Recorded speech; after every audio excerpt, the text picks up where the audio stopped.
जयकारा बोल मेरे श्री गुरु महाराज की जय।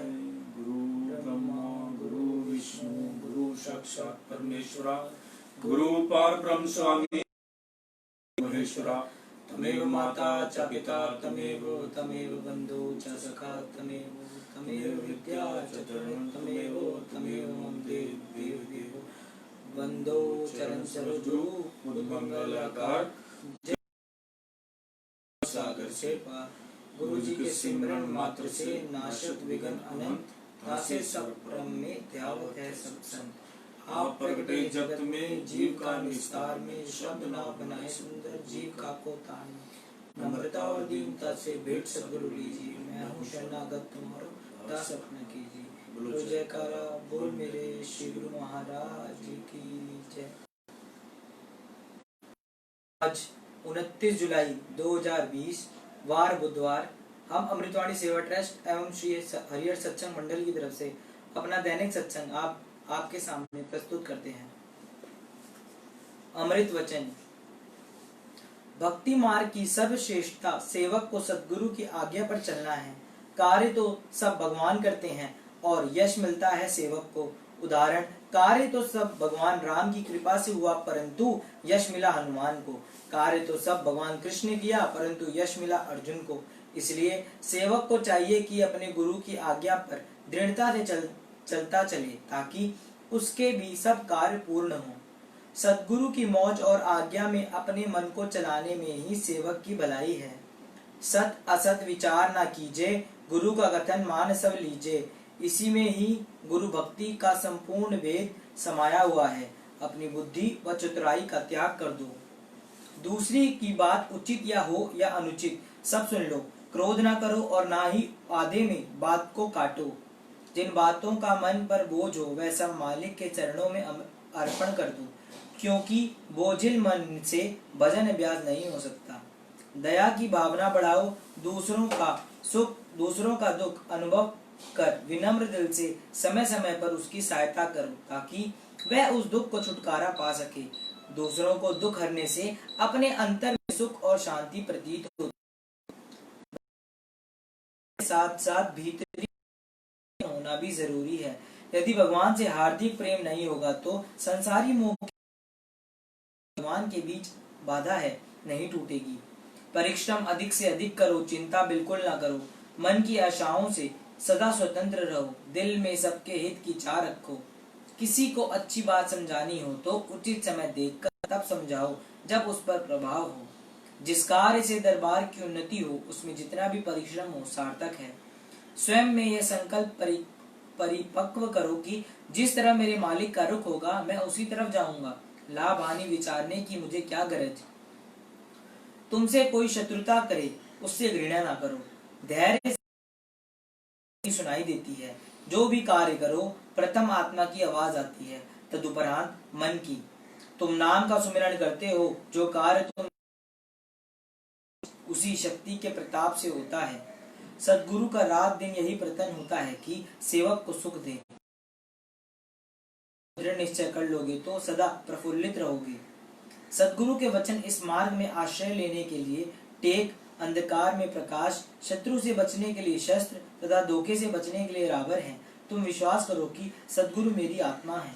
बोलो जयकारा बोल मेरे श्री गुरु महाराज की जय।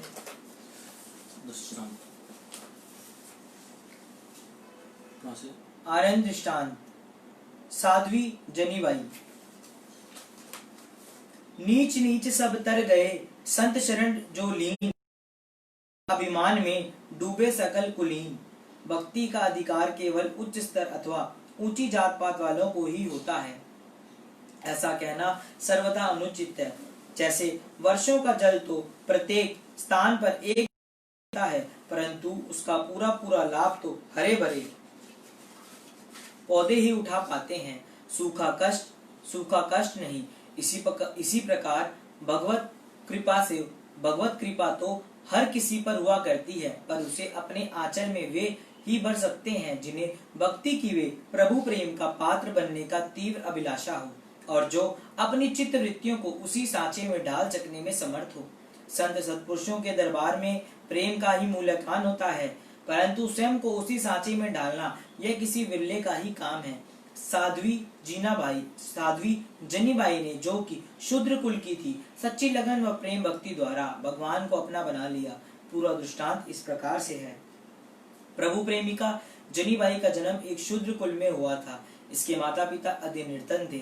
वैसे भी ये जाति समस्त गांव में नीच ही समझी जाती थी।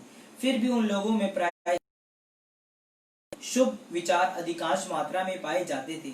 एक बार परड़पुर गांव में कार्तिक स्नान का उत्सव मनाया जा रहा था। जनीबाई उस समय अल्प अवस्था में अपने माता पिता के साथ वहां पर गई। उस समय भगवान विट्ठल के मंदिर में संत नामदेव जी सत्संग व कीर्तन कर रहे थे। शूद्र जाति के लोगों को यद्यपि उस समय मंदिर के भीतर नहीं जाने दिया जाता था, तथापि वे मंदिर के आंगन में बैठकर सत्संग का आनंद ले लिया करते थे। जनीबाई के संस्कार तो पहले से ही अच्छे थे, ऊपर से नामदेव जी के सत्संग श्रवण करने से इसके हृदय में प्रेम भक्ति का तीव्र लगन जागृत हो गई। जनीबाई ने हृदय में ये दृढ़ निश्चय कर लिया कि अब वह अपने गांव न लौटकर श्री नामदेव जी की संगति में रहकर शेष जीवन भक्ति में बिताएगी। जब उसके माता पिता उत्सव के समाप्त होने पर अपने गांव लौटने लगे, तब जनीबाई ने गांव लौटने से साफ इनकार कर दिया और दृढ़ता से कहा, अब मैं तो संतों की सेवा में ही शेष जीवन बिताऊंगी। बहुत कुछ समझाने बुझाने पर भी जब वह ना मानी तो माता पिता उसे मंदिर में छोड़कर गांव लौट आए। इधर सत्संग समाप्ति पर सब लोग उठकर अपने घरों को लौट चले, परंतु अंत में जब केवल नामदेव जी रह गए, तब अकेली बच्ची को देखकर उसे अपने पास बुलाया और उससे हालचाल पूछा। जनीबाई ने कहा, महाराज, मेरे माता पिता तो उत्सव देखकर चले गए हैं और मैं यहाँ पर आपके चरणों की सेवा में रहने की अभिलाषा से रह गई हूँ। आप दया के सागर हैं, मुझ दीनहीन और अनाथ बच्ची को कृपा कर अपने श्री चरणों में स्थान देने की कृपा करें तथा अपने पवित्र सेवा का सौभाग्य प्रदान करें। यही कुछ दासी की तुच्छ विनय है। इतना कहकर वह बालिका रोती हुई श्री नामदेव जी के चरणों में गिर पड़ी। हृदय के भावों को जानने नामदेव जी इस छोटी सी बच्ची को अतुल प्रभु प्रेम देखकर बहुत ही प्रसन्न हुए। उसके सिर पर प्यार से दया का हाथ रखा और बड़ी प्रसन्नता के साथ उसे अपने आश्रम पर ले गए। जनीबाई अब उनके चरणों का दासी बनकर उनकी सेवा में तन प्राण से जुट गई। जनीबाई अब श्री नामदेव जी के यहाँ सब सेवा, जैसे झाड़ू लगाना, पानी भरना, भोजन बनाना व सबको खिलाना, कपड़े धोना इत्यादि सब कार्यों को मन लगाकर करने लगी। नामदेव जी के यहाँ सदैव संतों का समागम बना रहता था, इसलिए जनीबाई को अधिकाधिक सेवा करने का अवसर प्राप्त होता था। इस प्रकार सेवा के प्रताप से ही जनीबाई ने श्रेष्ठ पदवी प्राप्त की। उसने मुक्त हृदय से संत महात्माओं की सेवा की, जिससे वह प्रेम भक्ति की साक्षात प्रतिमा ही बन गई। उस पर प्रेम का रंग कुछ इस प्रकार चढ़ने लगा कि वह भगवान के ध्यान में मगन होकर प्राय अपने शरीर को की शुद्ध बुद्ध भूल जाती। यहाँ तक कि कभी कभी सेवा के अति आवश्यक काम को भी प्रभु प्रेम में खोकर विस्मृत कर बैठती थी। परंतु भक्त वत्सल भगवान को तो सदैव अपने प्रेमियों का ध्यान रहता ही था। इधर साध्वी जनीबाई जब प्रेम विभोर होकर समाधि में लीन हो जाती तो उसके सभी कार्य स्वतः ही निश्चित समय पर पूर्ण हो जाते थे। अधिकांश वह प्रातः काल आटा पीसने के समय भजन में मगन हो जाती, तो उसे आने पर चक्की पर आटा पिसा हुआ तैयार मिलता। एक दो बार संत महात्माओं के वस्त्र धोते समय वह समाधिस्थ हो गई तो ईश्वर वस्त्र स्वयं धुल गए। किसी को जनीबाई से कुछ कहने की आवश्यकता ही ना पड़ती थी। स्वयं भगवान आकर अपनी प्रेमिका के सब कर्तव्यों को निभा जाते थे, अर्थात पूर्ण कर देते थे। एक समय का वृत्तांत है कि एक ऐसी घटना घटी। उस रात्रि को अधिक समय तक सत्संग तथा भजन में लीन रहने के कारण वह प्रातः आटा पीसने के ठीक समय पर ना जाग सकी। विलंब से उठने पर वह शीघ्रता से आकर जल्दी जल्दी आटा पीसने लगी। इतने में क्या देखती है कि स्वयं भगवान उसके पास आकर आटा पिसवाने लगे हैं।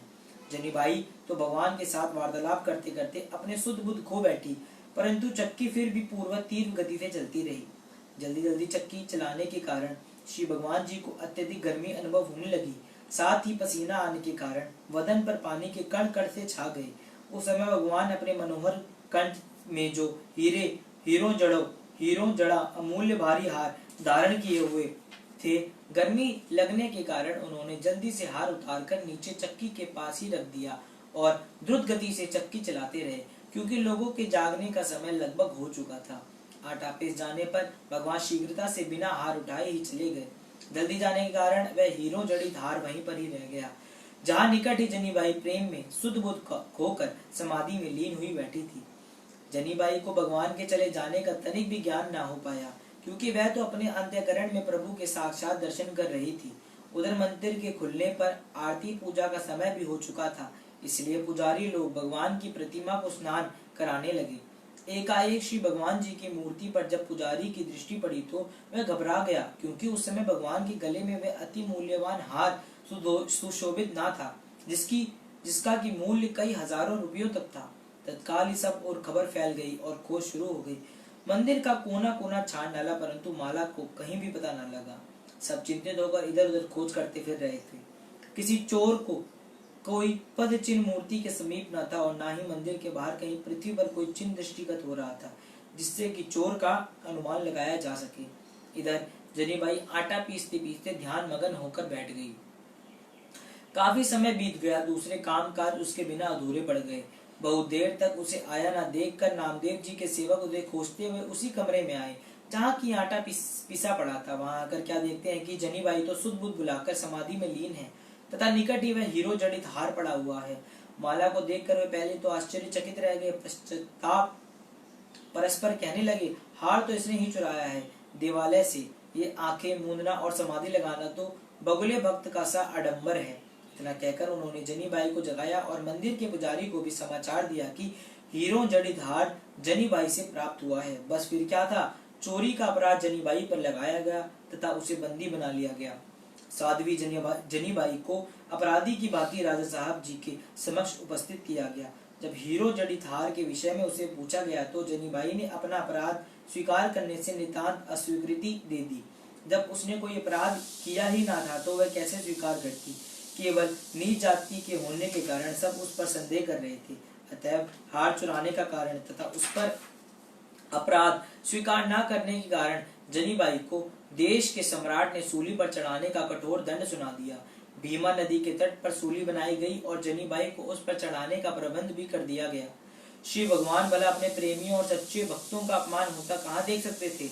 उन्होंने तो अपने अनन्य प्रेमियों की लाज बचाने की प्रण किया हुआ है। फिर वे प्रभु भक्त वत्सल भगवान अपने अडिग वचन से कहाँ टलने वाले थे।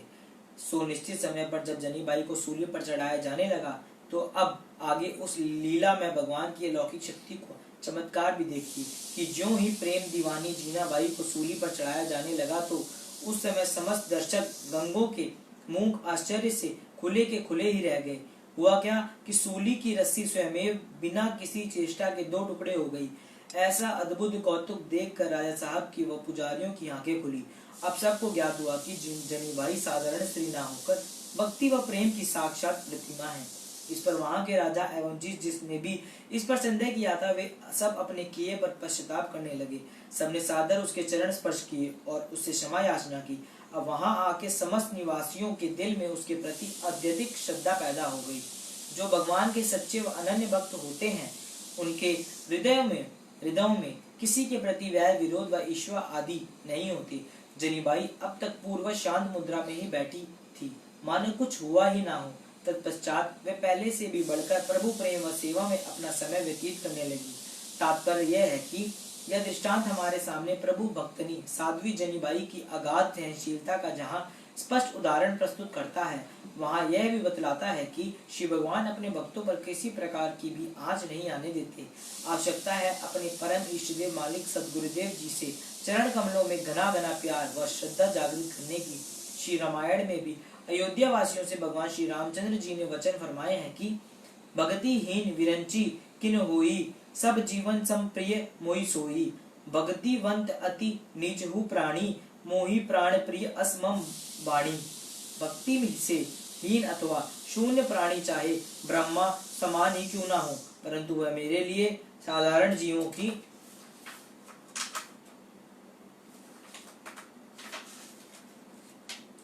जीवों की भांति ही प्रिय है। अर्थात जिस प्रकार सृष्टि के समस्त प्राणी मेरे अपने उपजाए हुए भक्त प्रिय लगते हैं, वैसे ही भक्ति से वंचित चाहे कितने भी उच्च श्रेणी का क्यों ना हो, उसका स्तर उतना ही हमारी दृष्टि में होगा, विशेष नहीं। उसकी तुलना में भक्तिवान प्राणी चाहे अति नीच ही हो, लेकिन वह भक्त जन मुझे प्राणों से भी बढ़कर प्यारा लगेगा, ऐसा हमारा कथन है। इसलिए हम इस दृष्टांत को पढ़ने व सुनने वाले सज्जनों को भी अपने ईष्टदेव मालिक के चरणों में श्रद्धा सहित सेवा कर भक्ति प्राप्त करना चाहिए। बोलो जयकारा बोल मेरे श्री गुरु महाराज की जय।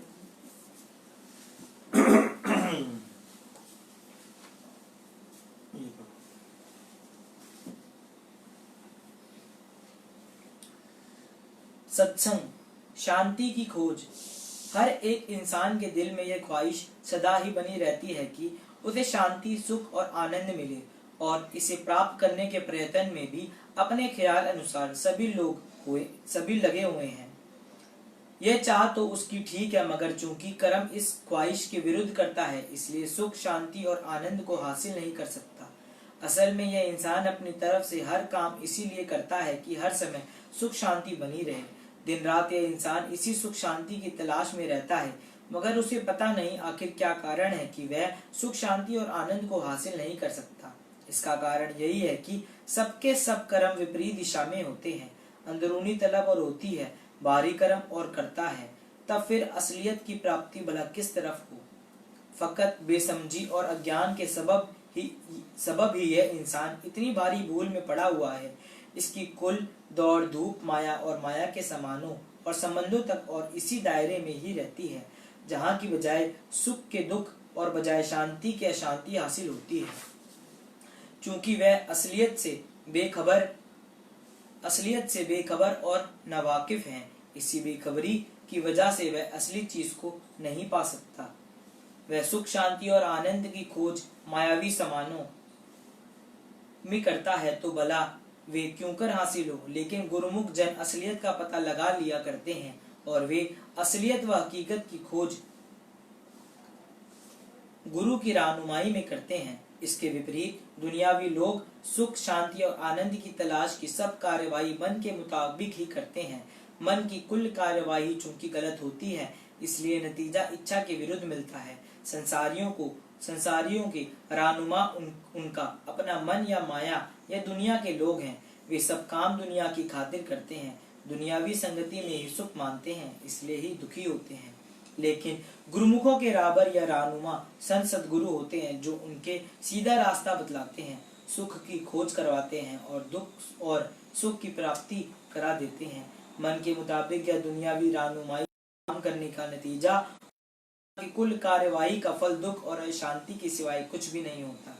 इसी तरह हर एक जीव सुख की तलाश में मारा फिरता है, मगर इस बात से बेखबर है कि सुख का वजूद कहाँ है। इस विषय में सत्पुरुषों का कथन है, वस्तु कहीं डोड़े कहीं के ही विधि आवे हाथ, कहे कबीर तब पाइए जब भेदी लीजिए साथ। श्री कबीर साहब जी का कथन है, जो चीज तो कहीं और हो और उसकी तलाश किसी और जगह पर की जाए तो फिर वह क्यों कर हासिल की जा सकती है।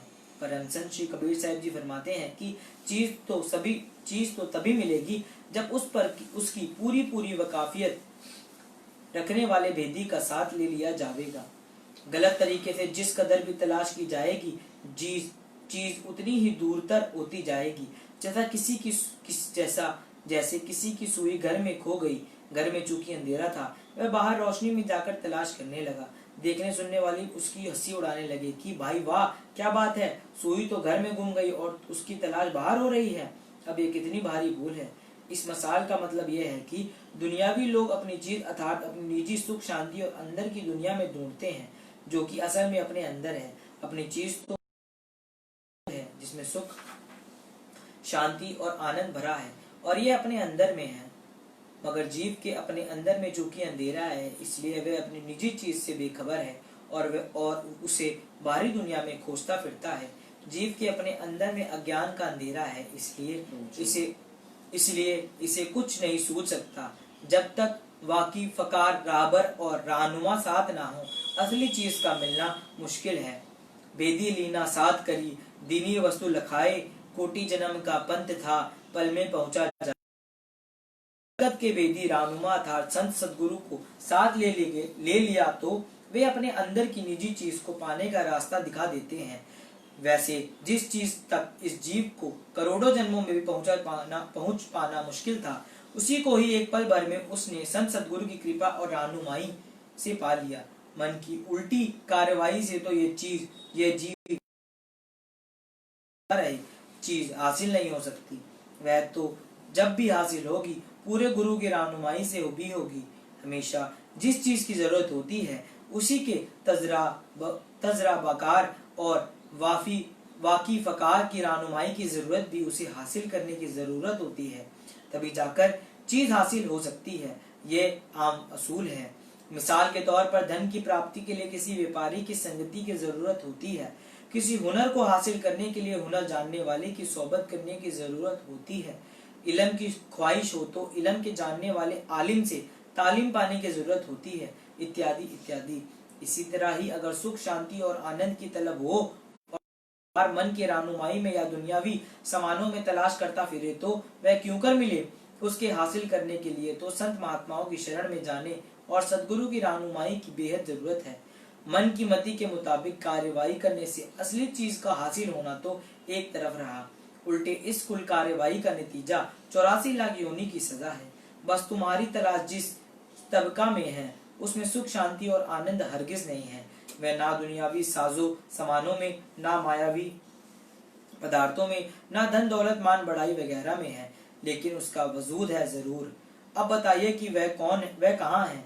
वह है तो तुम्हारे अंदर में और उसकी तलाश करते हो बाहर। यह गलत तरीका है। गलत कार्रवाई का नतीजा भी उल्टा होगा, अर्थात बजाय सुख के दुख मिलेगा। इसलिए संत सदगुरु के उपदेश के मुताबिक कार्यवाही करो। तुम्हारा अपना असली काम तुम्हारी निजी कमाई सदगुरु शब्द की कमाई है। ये भक्ति की कमाई है जो आत्मा रूह की उन्नति, तरक्की और सुख शांति की प्राप्ति के लिए है।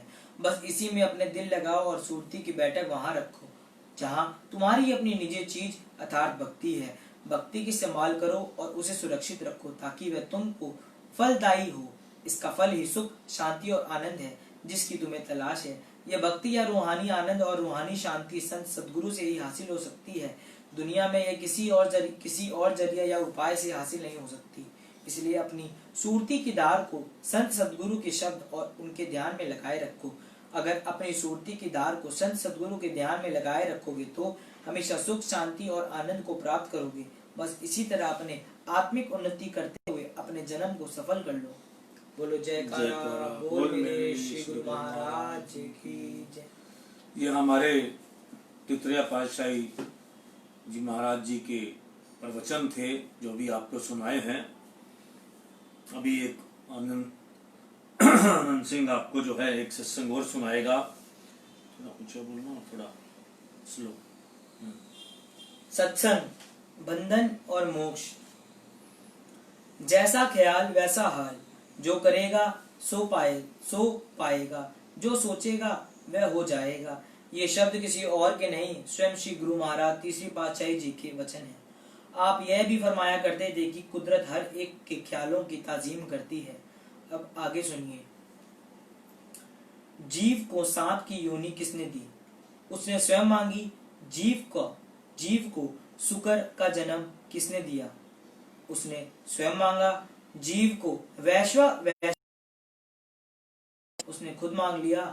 इस बार जीव को प्रेत किसने बनाया? ये खुद अपनी मांग से बना। और फिर ये जीव मुक्त कैसे हुआ? यह भी उसकी अपनी ही मांग थी। अब प्रश्न उठता है, क्या कोई सांप की योनि आप भी मांगता है? क्या कोई आप प्रेत बनना चाहता है?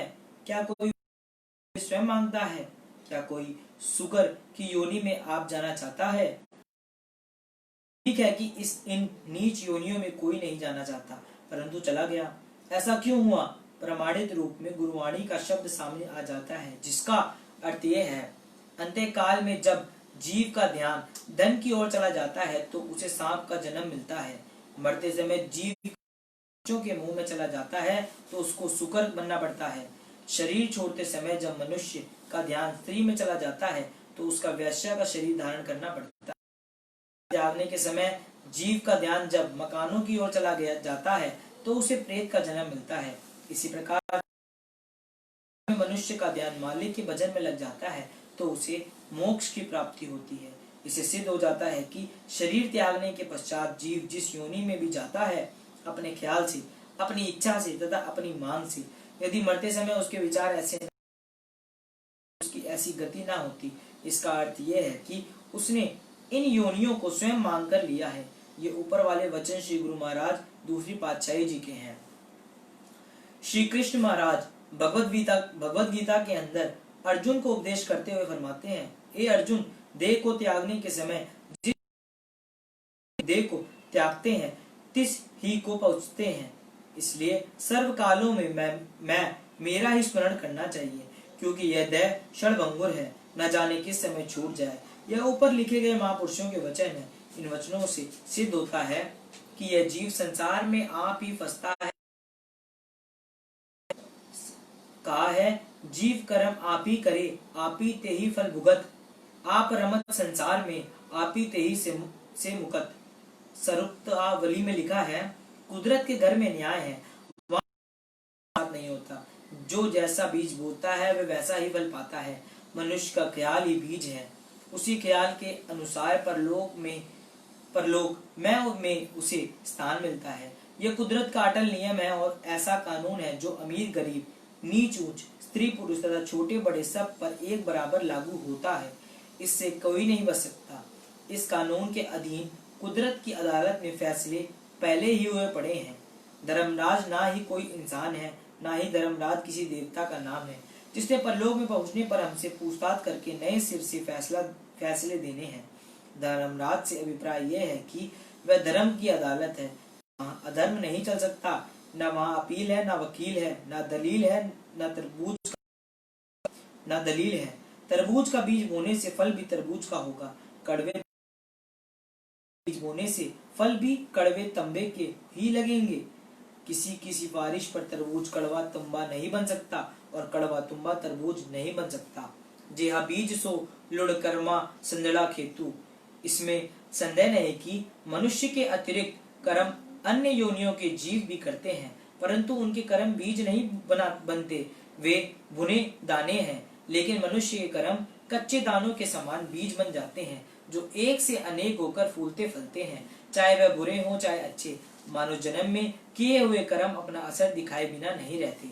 कहा जाता है कि मनुष्य के दाएं बाएं कंधे पर चित्रगुप्त बैठकर इसके कर्मों को देखते और लिखते जाते हैं। वास्तविक बात यह है कि चित्रगुप्त भी कोई देवता नहीं है जो मनुष्य के कंधों पर बैठकर उसकी सारी कार्यवाही को लिखते रहते हैं। चित्रगुप्त से अभिप्राय यह है कि मनुष्य जो भी कर्म करता है वह संस्कार बनकर चित्त में गुप्त हो जाते हैं और इस प्रकार ये संस्कारों का खजाना मनुष्य के दिल में पड़ा हुआ बढ़ता जाता है। यही काल और माया के कर्म बंधन है जिससे छुटकारा पाने की आवश्यकता है। ये वचन भी श्री गुरु महाराज दूसरी पातशाही जी के हैं। बोलो जयकारा बोल मेरे श्री गुरु महाराज जी की जय। मनुष्य संसार में फंसना तो जानता है और फंस गया है, परंतु छूटने की समझ रखता हुआ भी छूट नहीं पाता। छूटने के लिए उसको सहायता चाहिए।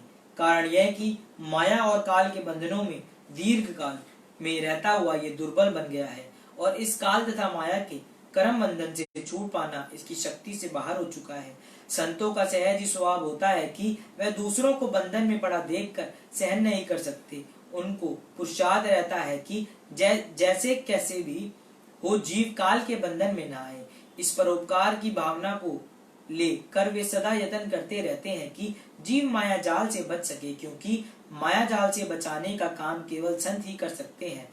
दूसरा कोई भी इस जीव को माया जाल से सुरक्षित नहीं रख सकता और काल बंधन से नहीं छुड़ा जा सकता। कथा है, एक महात्मा फिरते फिरते किसी आमों के बाग में जा पहुंचे। देखा तो वहां सुंदर सुंदर तोते भांति भांति की मीठी बोलियां बोल रहे थे। दिल में दया आई, सोचने लगे कि कहीं ये तोते शिकारी के जाल में ना आ जाएं। जैसा भी हो इनके शिकारी के जाल से बचाना चाहिए। बहुत कुछ सोचने के बाद इस नतीजे पर पहुंचे कि यदि किसी युक्ति से एक तोता हाथ आ जाए तो संभव है उसके द्वारा दूसरे सब तोते शिकारी के जाल से बचाए जा सकें। आखिर वे इसमें सफल हो गए, यानी किसी न किसी ढंग से एक तोता उनके हाथ आ ही गया। तब उस तोते को अपने आश्रम में ले जाकर पिंजरे में रख दिया। उसको दाना और पूरी खिलाने के साथ साथ वह शिक्षा भी देनी आरंभ कर दी। शिकारी आएगा, जाल बिछाएगा, दाना डालेगा, हमको फंसाएगा, हम नहीं फंसेंगे। तोते में ये गुण है कि जो बोली उसे नित्य प्रति पढ़ाई जाए वही बोलने लग जाता है। जब उन महात्मा ने उसे खाना दाना देने के लिए इसके साथ यह बोली भी सिखानी आरंभ कर दी, शिकारी आएगा, जाल बिछाएगा, दाना डालेगा, हमको फंसाएगा, हम नहीं फंसेंगे। ऐसी संता रोज रोज मिलने पर तोता अपनी बोली बोलकर महात्मा जी की सिखाई बोली ही बोलने लगा। वह जब भी बोलता यही बोलता, शिकारी आएगा, जाल बिछाएगा, दाना डालेगा, हमको फंसाएगा, हम नहीं फंसेंगे। महात्मा जी ने सोचा कि यह तोता अपनी पहली बोली बोलकर हमारी सिखाई बोली ही बोलने लग गया है, इसको अपनी पहली वाली बोली बिल्कुल भूल चुकी है। तब उसने उस तोते को ले जाकर बाग के उन तोतों में छोड़ दिया। जब वह तोता अपने पुराने साथियों के साथ मिला तो वह नई सिखाई हुई बोली बोलने लगा। उसकी अनोखी बोली को सुनकर सब तोते वैसे ही उसके पीछे पीछे बोलने लगे। यह तो सब जानते हैं कि जो काम रुचि तथा चित्त की एकाग्रता के साथ किया जाता है उसमें सफलता मिलती है। परिणाम इसका यह हुआ कि सारे तोते इसे नई बोली को सीख गए और अपनी पुरानी बोली भूलकर वह नई बोली बोलने लगे। महात्मा जी चूंकि इस बाग में रोज आया करते थे, उन्होंने देखा ये सारे तोते हमारी सिखाई बोली ही बोलने लग गए हैं कि शिकारी आएगा, जाल बिछाएगा, दाना डालेगा, हमको फंसाएगा, हम नहीं फंसेंगे। उनकी मेहनत सफल हो गई। चित्त में अति प्रसन्न हुए, सोचने लगे कि जो मैंने इन्हें सिखाया है यदि इस पर ये अमल करेंगे तो शिकारी के जाल में नहीं आ सकते। यह सोचकर वे अपने आश्रम पर चले गए। के पश्चात एक शिकारी भी जाल लेकर वहां आ गया। तोतों को देखकर प्रसन्न हुआ कि वे बड़े अच्छे तोते हैं, यदि ये मेरे हाथ में आ जाएं तो मैं बाजार में ले जाकर इनको अच्छी पूरी कीमत से बेचकर लाभ उठा सकता हूँ, क्योंकि यह एक एक तोता बहुत कीमती दिखाई देता है। लेकिन जब निकट होकर उसने उनकी बोली सुनी कि शिकारी आएगा, जाल बिछाएगा, दाना डालेगा, हमको फंसाएगा, हम नहीं फंसेंगे, तो वह निराश क्या फैसला किए बैठे हैं। मालूम होता है कि इनको किसी पक्के उस्ताद ने पढ़ाया है, ये मेरे जाल में नहीं आ सकते। फिर सोचने लगे कि आया तो मैं वैसे भी हूँ, जाल बिछा देता हूँ, यदि कोई तोता फंस गया तो ठीक, ना फंसा तो ना सही, मैं चला जाऊंगा।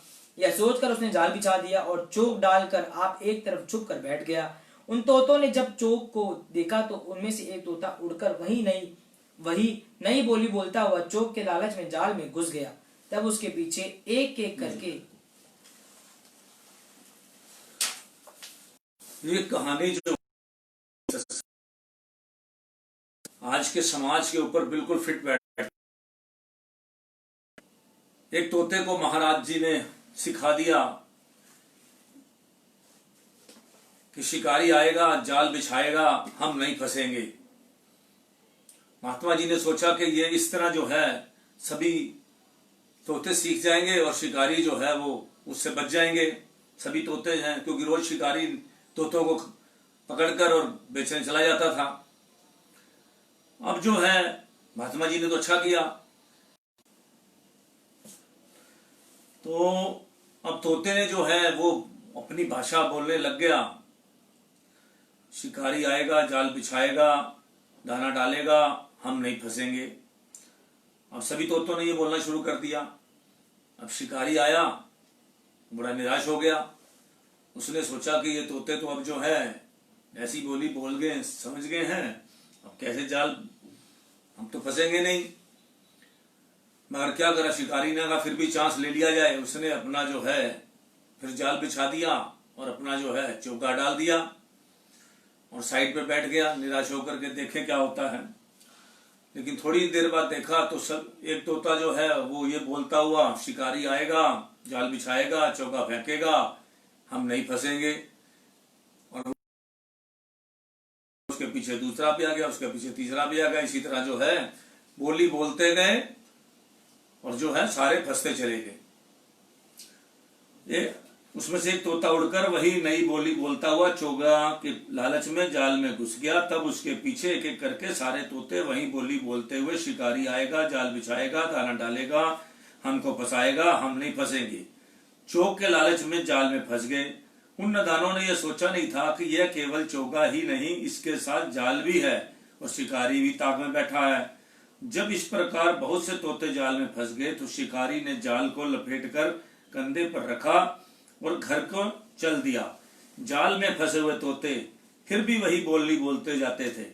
जब घर पहुंचकर शिकारी ने उन सबको भिन्न भिन्न पिंजरों में बंद करके बाजार में बेचना शुरू कर दिया। पिंजरे में बंद वे तोते फिर भी वही बोली बोलते जाते थे, शिकारी आएगा, जाल बिछाएगा, दाना डालेगा, हमको फंसाएगा, हम नहीं फंसेंगे। शिकारी सोचता है कि ये तोते मूर्ख हैं, जो कुछ ये बोल रहे हैं, अगर इस पर इसका अमल भी होता तो मेरे जाल में कभी ना फंसते। इसका नाम है तोते की बोली। अब संत कहते हैं यही हाल संसारी जीवों का है। सत्पुरुषों की वानियां पढ़ते हैं, सुनते हैं कि काल शिकारी है, माया एक जाल है, संसार के विषय भोग चोग हैं, इसलिए ऐसा सुनते और पढ़ते और बोलते हुए भी माया जाल में फंसते जाते हैं। विषय विकार रूपी चोग के लालच में काल बंधन में बंधे जा रहे हैं। ऐसे दुखदायी अवस्था को देखकर सत्पुरुषों को दया आती है, तब वह दया करते हैं, जीवों को चेताते हैं, चेतावनी देते हैं कि भाई खबरदार, जागो, होश करो और अपने काम में लगो। जिस काम के लिए शरीर तुम्हें मिला है, 184 भ्रमित दुर्लभ जन्मों पाइये, नानक नाम संभाली तू सो दिन देड़ा आइये। मनुष्य जन्म में 84 लाख जोनियां काटी भी जा सकती हैं और नहीं खरीदी भी जा सकती हैं। कुदरत ने इतने अधिकार मनुष्य को दिए हैं, मगर ये अपनी हस्ती को भूल गया है। संत सतगुरु तो इसको माया जाल से बचने की लाभ बतलाते हैं। अगर ये मान जाए तो काल बंधन से छूट सकता है, अगर ना माने फिर और तो कोई छुड़ाने वाला है नहीं। महापुरुषों का दरबार परमार्थ से भरपूर होता है। जो लोग महापुरुषों की मौज के सहारे चलते हैं वे अपना काम बना लेते हैं, लेकिन जो मन की मर्जी के पीछे चलते हैं वे परमार्थ की दौलत से खाली रहते हैं। श्री कबीरदास जी का जमाना था, उनके अनुयायियों में एक ऐसा व्यक्ति भी था जो परमार्थ की ओट में निज स्वार्थी था। आप समझ सकते हैं कि ऐसे मनुष्य पर भक्ति का रंग कैसे चढ़ सकता है। एक बार वह फिरता फिराता कबीर साहब के एक सत्संगी के घर में पहुंचा। कबीर साहब के सत्संगियों में उस समय यह रिवाज था, जब वह परस्पर मिलते थे तो एक दूसरे को बंदी छोड़ कहकर मिलते थे। उस सज्जन ने भी उस घर में पहुंचकर लंबी आवाज में बंदी छोड़ कहा। जैसे हम आपस में जय सच्चिदानंद कहते हैं या राधा स्वामी कहते हैं लोग, या जो भी मतलब कि राम राम बोलते हैं, इसी तरह जो कबीरदास के जो सत्संगी थे वो आपस में एक दूसरे को बंदी छोड़ कहते थे, बंदर से छुड़ाने वाला। आगे से उन्होंने भी बंदी छोड़ कहकर उन्हें सत्कार सहित आसन देकर बिठाया। उस घर में एक तोता पिंजरे में बंद था। बंदी छोड़ का नाम सुनकर तोता बोला, हे भाई, बंदी छोड़ किसको कहते हैं? वह बोला, बंदी छोड़ हमारे गुरु महाराज जी का नाम है, जिसका भाव है बंधन के छुड़ाने वाले। तोता फिर बोला, भाई मैं दीर्घ काल से पिंजरे में के बंधन में पड़ा हूँ, मेरी ओर से विनती करना गुरु महाराज जी से कि मेरे बंधन को कब छुड़ाएंगे। उन्होंने कहा अच्छा। समय पाकर जब वह फिर दरबार में पहुंचा तो उसने तोते की बेनती भी कर दी। सुनता ही कबीर साहब ने नेत्र मूंद लिए और प्राणों को दशम द्वार में रोककर लेट गए। महापुरुषों का ये सहज स्वभाव होता है कि वे इशारों में ही दूसरों की रूहानी तजीम दे दिया करते हैं। जो संसारी रूहें होती हैं वे उसके इशारों को समझकर अपना काम बना लेती हैं, तथा उसके लिए गुरु का एक वचन ही काफी होता है। सतगुरु तो सतभाव हैं, जो अस भेद बताए, धन्य धन्य भागते ही जो ऐसी शुद्धि पाए। जन कबीर वंदन करे, कही विधि कीजे सेव, बार पार की गम नहीं, नमो नमो गुरुदेव। तोते की बेनती सुनकर जब कबीर साहब प्राणों को रोककर नेत्र मूंद कर लेट गए, तब वह सज्जन घबरा गया। सोचने लगा, ना जाने तोते की बात ने गुरु महाराज जी के दिल पर क्या बुरा असर डाला, जो इसकी यह दशा हुई। थोड़े समय के बाद कबीर साहब अपनी मौज से उठे और सचेत होकर बैठ गए। वास्तव में महापुरुषों का एक इशारा था जिसको वह बेचारा समझ नहीं सका। जब दूसरी बार वही सज्जन एक समय उसी घर में पहुंचा जहां तोता पिंजरे में बंद था, तब उसने जाकर फिर बंदी छोड़ कहा। तोता उसकी प्रतीक्षा में था कि मेरे लिए क्या हुक्म लाता है। बंदी छोड़ का नाम सुनकर तोते ने कहा, भाई मेरे लिए क्या आ गया है। तब उसने क्रोध में आकर उत्तर दिया, अरे मूर्ख, तेरी बेनती सुनते ही गुरु महाराज जी ने आंखें मूंद की ली और अचेत हो गए। मैंने मन ही मन कहीं प्रार्थनाएं की, तब कहीं जाकर गुरु महाराज जी सचेत हुए। उसने सारी की सारी वहां की अवस्था क्रोध भरी बातों में तोते को कह सुनाई और कहा, पापी तेरे तो माथे लगना भी नहीं चाहिए। तोता समझ गया कि उसे रोशनी मिल गई। इशारा पाते ही उसने भी आंखें बंद कर ली और पिंजरे में उल्टा होकर लेट गया। कुछ देर पश्चात जब घर वालों ने देखा तोता तो मरा पड़ा है, तब उसने पकड़कर उस पिंजरे से बाहर फेंक दिया। तोता अंदर से सचेत था। उसने जब देखा कि वह पिंजरे की कैद से छूट गया है तो वह झट से उड़कर आकाश में चला गया। लेकिन फिर भी उस आदमी ने इस भेद को ना जाना। हैरान हुआ जब फिर वह कबीर साहब के पास गया तो बेनती की, भगवान जब तोते की बेनती आपके आगे की तो आपकी दशा कुछ और से और हो गई और थोड़ी देर बाद आप सचेत हो गए। लेकिन जब आपकी हालत मैंने तोते को जब सुनाई तो वह भी आपकी भांति आंखें मूंद कर मुर्दा सा पड़ गया और थोड़ी देर बाद शायद वह भी उड़ गया। मेरी समझ में नहीं आया ये क्या बात है। सुनकर कबीर साहब फरमाए, जो कोई समझे सैन से ता से कहिए बैन, सैन बैन समझे नहीं ता से कछुना कहन। अर्थात जो इशारे को समझा वो इंसान होकर, भक्त होकर जो है वो नहीं समझ सका, और जो तोता पक्षी होकर जो है वो गुरु जी के इशारे को समझ गया कि तुम अचेत होकर ऐसे पड़ जाओगे तो तुम बंधनों से छूट जाओगे। तो गुरु जी ने तो इशारा किया और वो भगत ने जब तोते को बताया तो तोता समझ गया। तो इसमें जो है एक कबीरदास जी का एक और आता है, सुबह होके समझ गया सुन सतगुरु के बैन। इस तरह करके एक जो है हमारी मदर जो है बचपन में सुनाया होती थी कि जो है इंसान मतलब कि नहीं समझ पाया इस बात को, गुरु की बात को। महापुरुष तो बड़े इशारे में समझाते हैं हर बात को। अर्थात जो इशारे को समझे उसमें वचन भी कहने चाहिए, उससे वचन भी करने चाहिए। लेकिन जो ना तो इशारे को समझता है ना वचनों को समझता है उससे कुछ नहीं कहना चाहिए। हमारे इशारे को तोता तो समझ गया और समझकर बंधन से छूट गया, लेकिन आप नहीं समझ सके। इसलिए हम आपसे क्या कहें। प्रश्न, एक संतों के सत्संग से सुना हुआ किसी ने प्रश्न किया कबीरदास जी से और उसका उत्तर आपको प्रश्न उत्तर सुनाते हैं। संतों के सत्संग से सुना हुआ शरीर एक ऐसी नगरी है जहाँ काम क्रोध मोह लोभ अहंकार रूपी मंत्रिमंडल की सहायता से मन रूपी राजा राज्य करता है और राजा ने हमारी को सूरत को इस नगरी में कैद कर रखा है। इसमें आपका क्या विचार है। संतों का फरमान सत्य है, इसमें कुछ भी संदेह नहीं कि हम शरीर रूपी नगरी में अपनी सूरत मन की कैद में बंद होकर दुखी हैं। वास्तव में यह सूरत मालिक के कुल की अंश है, परंतु उससे बिछुड़कर दुखी हो रही है। जब तक यह शत्रु के बंधन से छूटकर अपने मालिक से जाकर नहीं मिलती तब तक इसको सच्चा सुख प्राप्त नहीं हो सकता। इसका प्रमाण श्री राम जी की सीता से दिया जा सकता है कि वह भी लंका नगरी में रावण की कैद में रहकर दुखी रही, लेकिन जब उसके मालिक ने रावण को मार और सीता को बंधन से छुड़ाकर उसको अपने घर पहुंचाया तब वह सुखी हुई।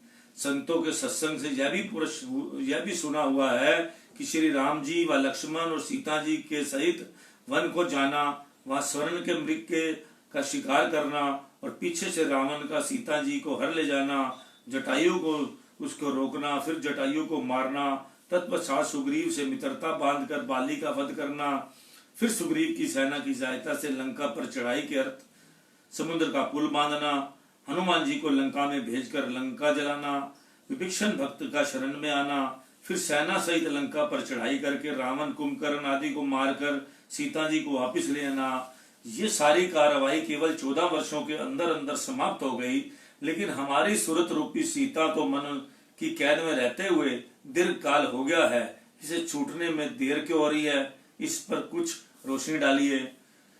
इसमें उत्तर है, इसमें संदेह नहीं कि राम जी की सीता शत्रु के बंधन में आई और फिर उससे छुटकारा पाने में भी कुछ समय लगा, परंतु हमारी सूरत को शरीर के अंदर रहते हुए शत्रु की कैद से छूटने में देरी हो रही है। इसका कारण यह है, श्री राम जी की सीता जब शत्रु की कैद में रही तो वहां रहते हुए भी उसने अपने मालिक को नहीं बुलाया। मालिक की याद में, उससे मिलने की तरफ में नेत्रों से जल ही बरसाती रही। हालांकि रावण ने हर मुमकिन यत्न किया, डराया धमकाया, लालच भी दिया सीता उसे अपना मालिक मान ले, तब उसे लंका की समस्त रानियों के ऊपर पटरानी बनाकर सारी लंका की हाकिम बना दिया जाएगा। परंतु सीता जी ने नहीं माना और अपने मालिक की याद में आंसू बहाती रही। अंत में उनके असली मालिक आ गए और शत्रु को सेना सहित मारकर सीता जी को छुड़ाकर अपने घर ले गए। लेकिन हमारी सूरत में इस शरीर के अंदर मन रूपी रावण के अधीन रहकर अपना घर और अपना मालिक बिल्कुल भुला ही दिया। बच्चा रोता है तो माता दूध देती है, लेकिन जब तक बच्चा रोता नहीं माता भी उससे बेफिक्र रहती है। क्या हमारी सूरत ने भी कभी अपने मालिक की याद में आंसू बहाए हैं? आंसू बहाना दूर रहा, इसने तो अपने मालिक को याद तक भी नहीं किया, बल्कि उल्टा संसारी पदार्थों को सत्य समझकर उसमें अटकी रही। क्या कभी वैराग्य की धारा में इसको अपना मालिक याद आया? क्या हमारे संसार में प्राप्तता हुई? तो फिर ऐसी हालत में मालिक आए तो क्यों कर आए? यह ठीक है कि मालिक आने को हर समय तैयार हैं, लेकिन उसे कोई बुलाने वाला तो हो। ताली दोनों हाथों से बजती है, तारने वाला आता है कि चलो भाई नाव में बैठो, तुमको पार कर आए। परंतु यदि बैठने वाले तैयार नहीं हैं तो तारने वाला क्या करे? मालिक की तरफ से तो कोई देर नहीं है। देरी जितनी भी हो रही है हमारी ओर से हो रही है कि हम तरने के लिए तैयार नहीं हैं। ऐसी हालत में काम क्यों बने तो क्यों कर बने? जब हम इस संसार से के सुख भौतिक सुखों में हम इतनी बुरी तरह फंस गए हैं तो अब हम जो है इसको छोड़ना नहीं चाहते। भगवान तो क्लियर कहते हैं कि हमें याद करो तो हम आपको तार देंगे। भवसागर जो याद करता है और वो तर ही जाते हैं। ये थोड़ा बात है कि इतनी दुनिया के अंदर जो है मालिक को याद करने वाले नहीं हैं। मालिक को याद करने वाले बहुत है, एक से एक बड़े हैं, कोई कमी नहीं है। हर चीज जिस चीज को भी ढूंढोगे किसी चीज की कमी नहीं है। लेकिन हमें याद तो करना पड़ेगा। अगर आप स्कूल में जाओगे नहीं, पढ़ाई पूरी करोगे नहीं, तो आपको कॉलेज जाओगे नहीं तो आपको कैसे डिग्री मिल जाएगी? हर तरह के उदाहरण जो हैं हमारे भरे पड़े हैं कि जब तक हम जाएंगे नहीं, सत्संग की क्लास में नहीं बैठोगे, आपको उसकी अपना रास्ता घर का नहीं पता लगेगा कि हम असली घर हमारा कौन सा है। हम जिस घर से आए हैं, असली घर हम कौन से आए हैं? जो परमात्मा का हमारा घर है। जैसे सीता जी की एक यहाँ पे बताया गया है कि जब रामचंद्र जी की जब उससे मिली तो तभी वो खुश हुई। जब हम अपने परमात्मा से मिलेंगे तभी खुश होंगे। अगर हम रावण के, वो सीता जिस तरह उनके चक्कर में फंस जाती रावण के और उसकी पटरानी बन जाती और सब कुछ होता, तो मालिक क्यों बचाने आते? जब उनको पता ही लग जाता कि अब सीता जो हमारी रही नहीं तो उनको क्या जरूरत पड़ी थी? तो इस तरह करके जो है हमारा मन भी, अगर हम चाहते ही नहीं है अच्छे काम करने, हम इस गंदगी में इतने खुश हो रहे हैं। सुअर विष्टा का के कितना खुश होता है, दूसरे आदमी नाक चढ़ाते हैं, सुअर को उसी में पसंद, उसमें ही स्वाद आ रहा है, उस विष्टा में, उस गंदगी में ही स्वाद आ रहा है। तो उसको जो है उसको कितना मर्जी अच्छी चीज पकवान दे दो, सुअर खाएगा, उसको तो गंदगी में मजा आता है। इसी तरह जो है हम लोग भी जो है, जब हमें ये सारी संसार के पदार्थ जो हैं जिनसे हमारा कुछ बनना है नहीं, हम उसमें फंस गए हैं। हम इतने ज्यादा सिस्टम में यहाँ फंस गए हैं, अब हमें अपने घर की याद नहीं आती जो असली घर है। तो इसीलिए महापुरुष कहते हैं संसार में बताने के लिए कि असली घर तुम्हारा कौन सा है। जब उधर चलने की हम सोचेंगे तभी हम उधर जा पाएंगे। अगर हम जाने का दिल ही नहीं करेगा तो इसी तरह हम यहाँ पे 84 लाख की जोनियों में अपनी जोनियां भुगतते रहेंगे और अपना जो है इसी में ही फंसे रह जाएंगे। तो इसलिए मालिक कहते हैं ताली दोनों हाथों से पकती, जब बजती है, जब चलने को कोई तैयार नहीं होगा। इस नाली का कीड़ा ही बनना लोग रहना चाहते हैं, तो उसमें क्या है? भगवान कहता है कि मैंने तो किसी को कोई जन्म दिया ही नहीं है। वो तो अपने आप जो जिसकी जिधर जिधर इसका ध्यान लगा वही उधर जो है हमने, और सारे अपने अपने जूनी में खुश हैं क्योंकि उनको अपनी उससे प्यार है। कोई मरना ही नहीं चाहता। कीड़े को मार के देखो भागता है, कोई आत्महत्या करता है कोई पक्षी, आपने देखा हो, कोई पशु पक्षी कोई अपनी जून से कोई तंग होता है? कोई नहीं होता। क्योंकि इसलिए तंग नहीं होता क्योंकि मालिक कहता है कि जैसे उन्होंने मांगा हमने वैसा ही उनको दे दिया। उन्होंने वासनाओं से भरे हुए लोग थे, बच्चे मांगे, सुअर का दे दिया जन्म, कुत्ते का दे दिया, क्योंकि 6-6 बच्चे 7-7 होते हैं, सुअर के तो ढेर सारे होते हैं कि बार में 20-20 हो जाते हैं। जब आदमी जिस तरफ ध्यान जाता है तो उसी मकान मांगे तो ढेरों मकान, प्रेत जो जन्म दे दिए, भाई रहो मकानों में, महलों में रहो प्रेत बनकर। जब किस्मत में नहीं है, जबरदस्ती मांगोगे तो ऐसे ही होएगा।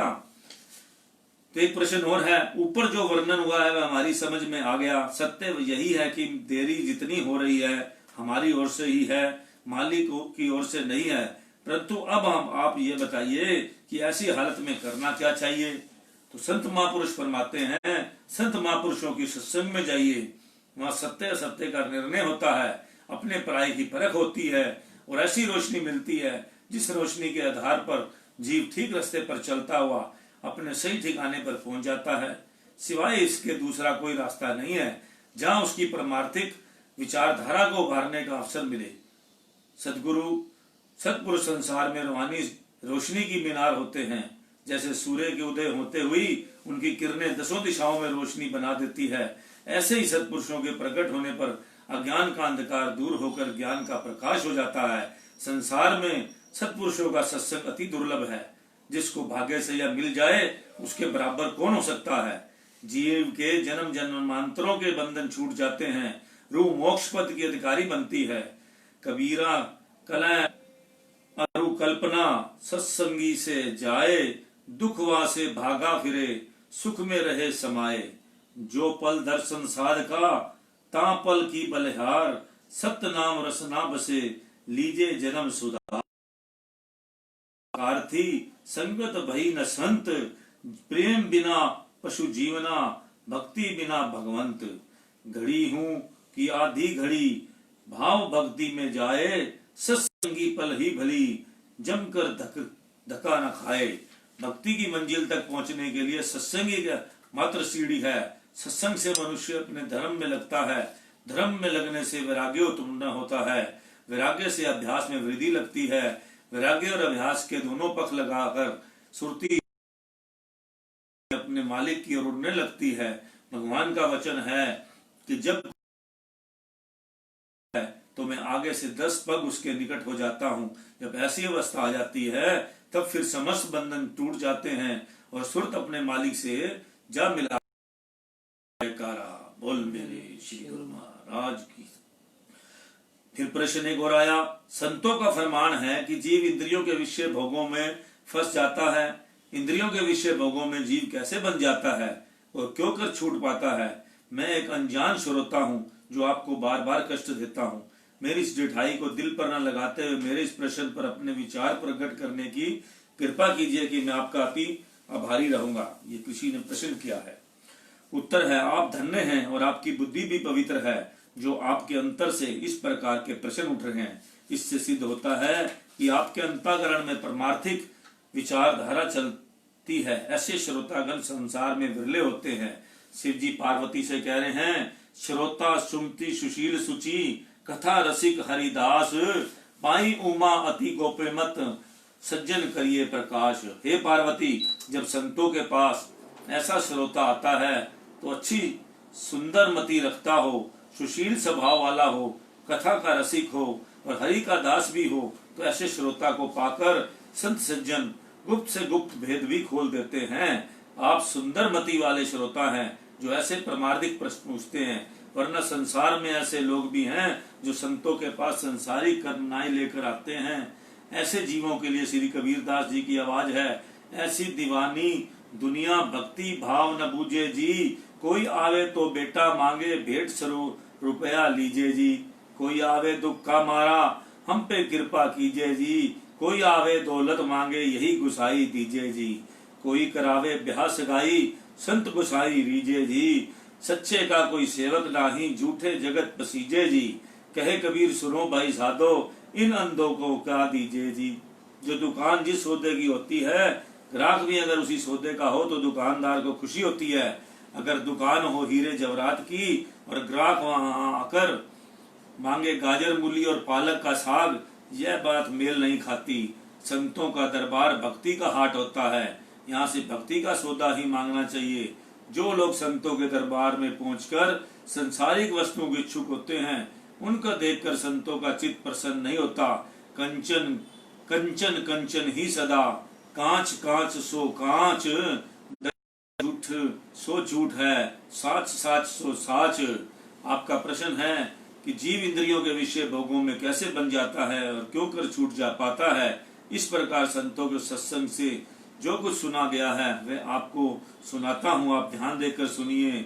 मृग मीन मृग पतंग कुंवर एक दोष विनाश, पंच दोष असाध जा माही ताकि केती आस। शब्द, स्पर्श, रूप, गंध, रस, ये 5 विषय हैं।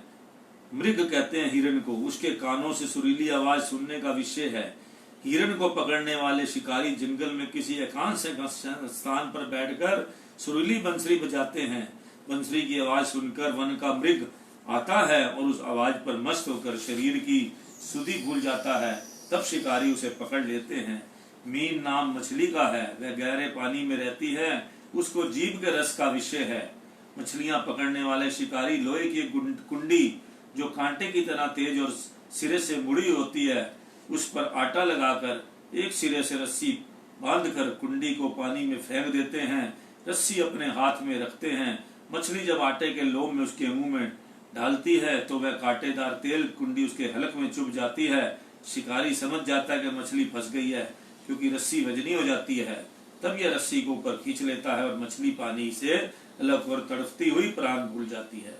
ये जबान का स्वाद की वजह से मछली फंस जाती है। भृग नाम भंवरे का है, उसको सुगंधी का विषय है। जब वह सुगंधी फूल पर बैठता है सुगंधित, तो उसकी सुगंधित में मस्त होकर शरीर की शुद्धि भूल जाता है।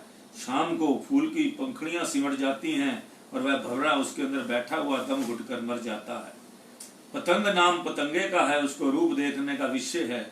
वह जलती हुई शम्मा को सुंदर ज्ञान रूप जानकर उस पर आ गिरता है और जलकर भस्म हो जाता है। यह ठीक है कि जलती हुई शम्मा सुंदर होती है, परंतु उसमें जला देने की भी शक्ति है। इस बात का बेचारे पतंगे को क्या ज्ञान। कुंवर नाम हाथी का है, हाथी को स्पर्श का विषय है। हाथी के शिकारी जंगल में एक भारी भरकम खड्डा खोदकर उसके ऊपर धरती के बराबर तिनकों की छत बनाकर डाल देते हैं और उस छत के ऊपर कागज का एक बनावटी हाथी खड़ा कर देते हैं, हाथनी खड़ी कर देते हैं। जंगल का स्वतंत्र हाथी काम के मध्य में अंधा होकर उस हाथनी की ओर दौड़ता है। तब वह तिनकों में छत टूट जाती है और हाथी खड्डे में जा गिरता है।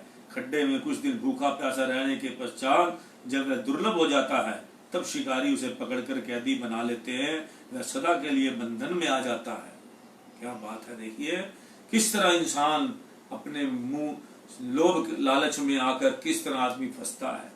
संतों का कथन है, जैसे ये 5 जीव एक एक विषय के अधीन या तो मारे गए या कैदी बन गए, तो फिर इस मनुष्य की जो 5 विषयों के अधीन है क्या गति होगी। यही एक भारी बंधन है जिसमें मनुष्य मन करके बंधा है और यही बंधन इसको आवागमन के चक्कर में धकेल कर 84 लाख योनियों के अंदर फरमा रहा है। यह जीव मालिक का अंश होकर माया में फंस गया है।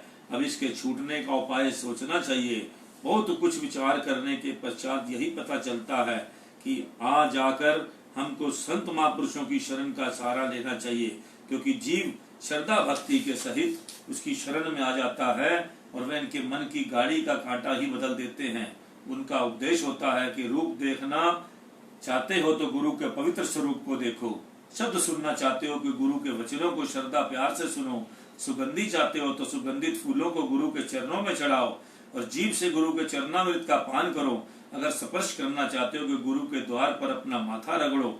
बस कांटा बदल गया, मन की गाड़ी सही लाइन पर आ गई, बंधन टूट गया और जीव मुक्ति का अधिकारी हुआ। संतों की वाणी कहती है, पाव सुहावे जाताऊ धीरे, जुलते सुईसी सुहावा चरनी, मुखु सुहावा जा ताऊ, जासू गावे जीव पाइये ताऊ सरनी। पाँव वे सुंदर हैं जो मालिक की ओर चलकर जाते हैं। शीश वह सुहावना है जो मालिक के चरणों में झुकता है, मुख वह अच्छा है जो मालिक के गुणगान करता है। जीव का जीवन तब सफल है जब वह मालिक की शरण में पड़कर उसका हो जाता है। जो इस प्रकार अपने जीवन को मालिक के अर्पण कर देता है, वही काल और माया के बंधन से छूटकर मोक्ष पद की प्राप्ति कर लेता है। ये संत महापुरुषों के अजमाए हुए नुस्खे हैं जो सदा अटल हैं, इन्हें कोई मिटा नहीं सकता। यह दुर्दरगाही फैसले है। बोलो जयकारा, बोल मेरे श्री गुरु महाराज जी की। तो आपने इस सत्संग में कितना कुछ समझ लिया होगा कि हम किस तरह से, कितने इजी शब्दों में बताया गया कि हम किस तरह से इस काम, क्रोध, लोभ, मोह, अहंकार के लालच में और उसके जो है रूप, गंध, स्पर्श और उनकी जो सब एजेंसियां हैं उसके चक्कर में हम फंस जाते हैं। क्यों? 84 लाख जोनियां की तरफ हमें जो है मन धकेलने में लगा रहता है, क्योंकि इसके पीछे भी बहुत बड़ा कारण है। अगर हम महापुरुषों की तरफ लगते हैं, अपने नाम में ध्यान देते हैं, मूल मंत्र में जाते हैं, अपना त्रिकुटी में ध्यान लगाकर भगवान के चरणों में जाते हैं और भगवान के साथ मिल जाते हैं, उसकी हमारी आत्मा जो है परमात्मा में मिल जाती है, तो हम कितने बड़े सिस्टम से छूट जाते हैं। आवाज गमन का जो चक्कर है उससे हमारा सिस्टम खत्म हो जाता है। ये बार बार जन्म लेना, बार बार मरना, बार बार जन्मों में आना, दुख पाना, और मतलब कि इतनी गंदी। तो एक अच्छी जगह पे आप जाना चाहते हो तो आपको मेहनत तो करनी पड़ेगी ना। अब यहाँ से आप सोचो कि कोई स्वर्ग है, कहीं आपको नजर आता है, कोई अमेरिका जाता है, कनाडा जाता है, तो पासपोर्ट लेने के लिए आपको मेहनत करनी पड़ती है ना। एंट्री करने के लिए कितना कुछ करना पड़ता है। अगर आप उसको स्वर्ग, कोई स्विट्जरलैंड को समझता है स्वर्ग, तो आप जब जाते हो तो कितनी मेहनतें आपको करनी पड़ती हैं। इसी तरह परमात्मा के यहाँ तो ये तो कुछ भी स्वर्ग नहीं है, ये तो कुछ नहीं है। ये तो आंखों से देखा, सुंदर पहाड़ देख लिए, बर्फ देख ली, ये देख लिया, वो देख लिया, लेकिन जो हमारी आत्मा है, ये जो अंदर से जो तड़प रही है, और हम इसको इस फजूल के कामों में बहला रहे हैं। कभी उसको कुछ दिखाते हैं, कभी उसको स्पर्श से हम उसको खुश करते हैं, कभी गंध से खुश करते हैं सेंट लगाकर, कभी हम अच्छे दृश्य दिखाकर उस आत्मा को खुश करने की कोशिश करते हैं, मगर नहीं, ये सिर्फ अपने मालिक के लिए तड़प रही है। जब भी, इसलिए कई आदमी शांति से बैठ नहीं सकते। क्यों? उनका मन अशांत है। हम जब मन अशांत होता है, कहते हैं बोर हो रहे हैं। वो मन अशांत जो है वो क्यों होता है? लोग अकेले नहीं बैठ सकते। कई लोग, बहुत लोगों को देखा है, हमारे बच्चे भी हैं घर में और परिवार में देखते हैं, किसी को अकेला छोड़ दो तो वो रह सकता है? नहीं रह सकता। क्योंकि ये मन जो है वो भागता है, शांत नहीं है। और आत्मा जो है वो, जब मन शांत हो जाता है तो आत्मा की तड़प सुनाई देती है कि आत्मा चाहती है कि सिमरन करे मन कि मुझे अपने मालिक से मिलना है। तो वो जब तड़पती है तो उसकी तरफ आप देख नहीं सकते, फिर उसको वो सोचते हो कि क्या आपको समझ नहीं आती कि तड़प क्या रहा है। आत्मा जो है उसकी आवाज नहीं सुनते आप फिर क्या सुनते हो? मन की आवाज। फिर आप कभी उस इंद्रियों में फिर फंस जाते हो, उस आत्मा को उधर लगाने की कोशिश करते हो। लेकिन शांति कहाँ मिलेगी? जब आत्मा को खुराक मिलेगी। और आत्मा की खुराक क्या है? प्रभु का सिमरन। मन को शांत बिठाओगे तो आत्मा की खुराक पूरी होगी। तो इस तरह करके हमें जो है महापुरुष जो है बार बार समझाते हैं। अब मैं आपको एक, हर बार हमारा रह जाता है, इस बार हमने सत्संग को भी जरा फास्ट किया है।